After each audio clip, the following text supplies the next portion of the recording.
Well, Tylenol and autism are still in the news. So, Texas Attorney General Ken Paxton is suing the makers of Tylenol for knowingly putting out a product that causes autism, which there's not really the science behind that, but I'm sure it's coincidental, by the way, but a poll came out, about 10 days ago that showed Ken Paxton in a dead heat with Senator John Cornyn. They're running for the Texas Senate in the 2026 cycle. So I'm sure that the lawsuit that speaks to a far right base had nothing to do with this polling showing that he's gaining ground.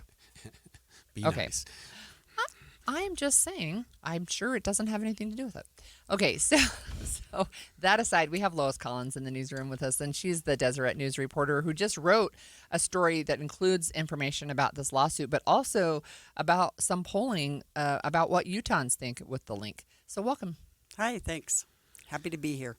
So tell us what you found about, because I was concerned when I heard about this lawsuit, Lois, I'll be honest, because I thought, and I guess I trust the science, that there really wasn't any compelling science that showed the link, but maybe some people are being influenced by what we're hearing. Science is all over the place on this. They have not identified what the confounders are, which is the problem. So there's a hint of a link, but they haven't been able to show causation. They haven't been able to show anything direct. And there are also studies that find no hint of a link. So it's all over the place.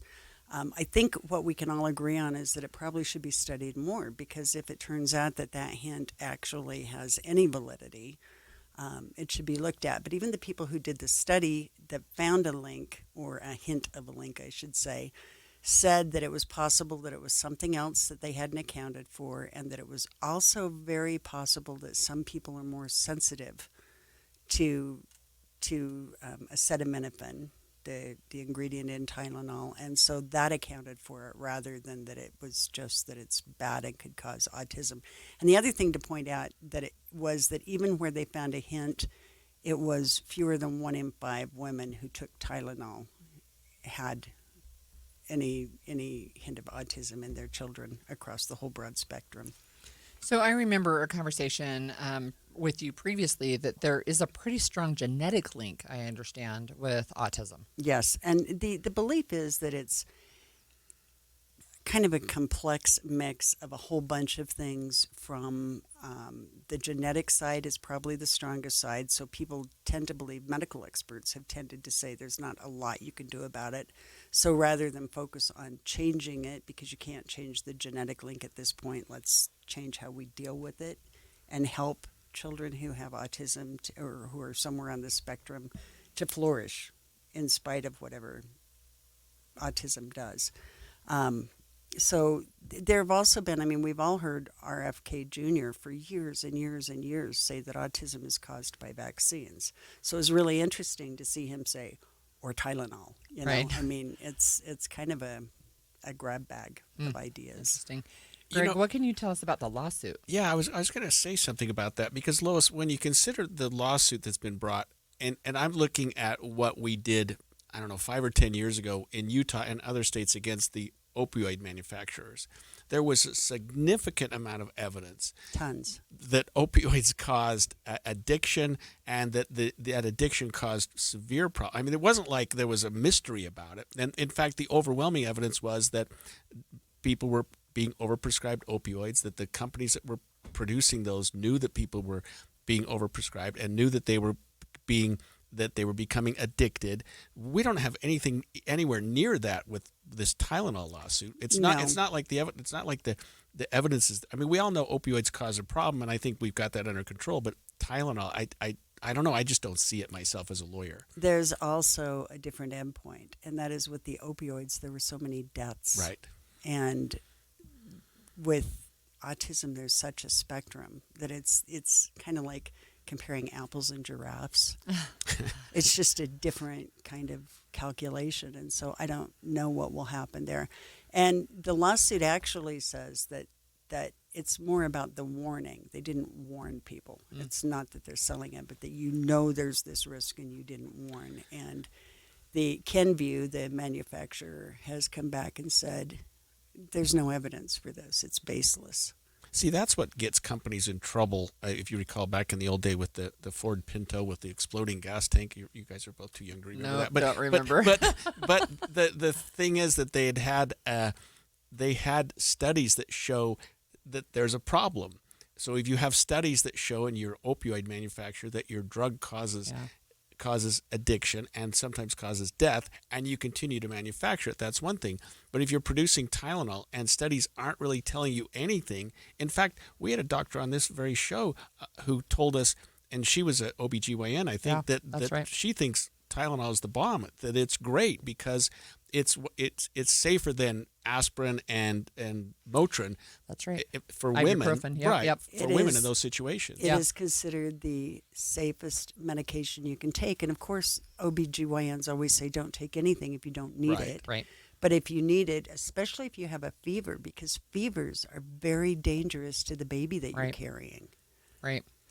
So you also referenced some polling. So talk to us about polling numbers with Utah. Okay, so about more than 2/3, even of the GOP, think that Tylenol is probably safe.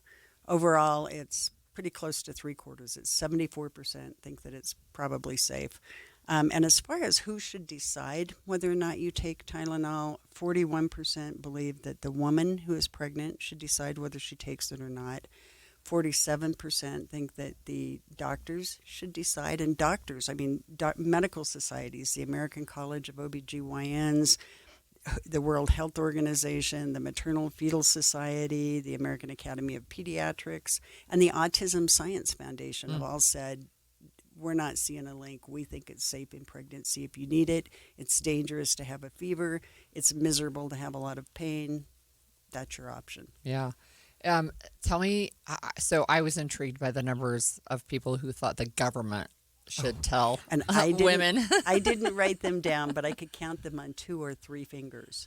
It's like 2%, 3%. Right. I think slightly more think that state. I might have this backwards. But No, I don't think so. You're right. So I'm looking at the numbers. 2% think state level government authorities should be able to tell a woman whether she can take Tylenol during pregnancy or not, and 3% think the federal government should. So, I mean, I think that's a pretty clear message of the decision making does not belong in the hands of state or federal government, at least according to Utahns.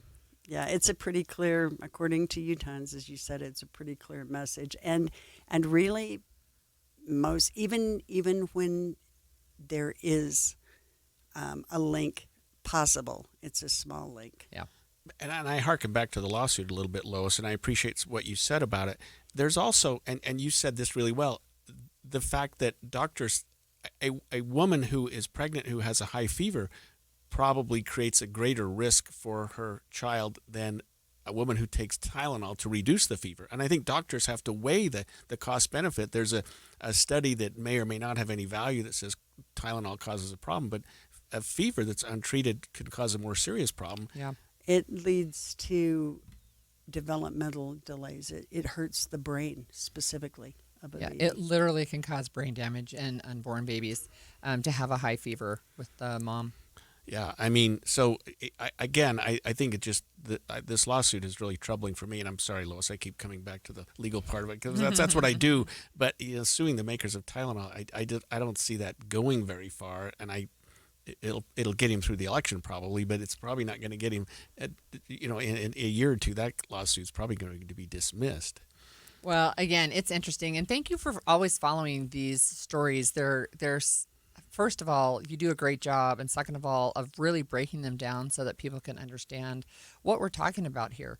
And you're always so kind and even-handed in saying, the studies don't really show that. There might be something.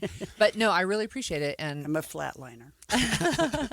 And we appreciate you coming in all the time. Thanks, Lois. Thanks, Lois. Always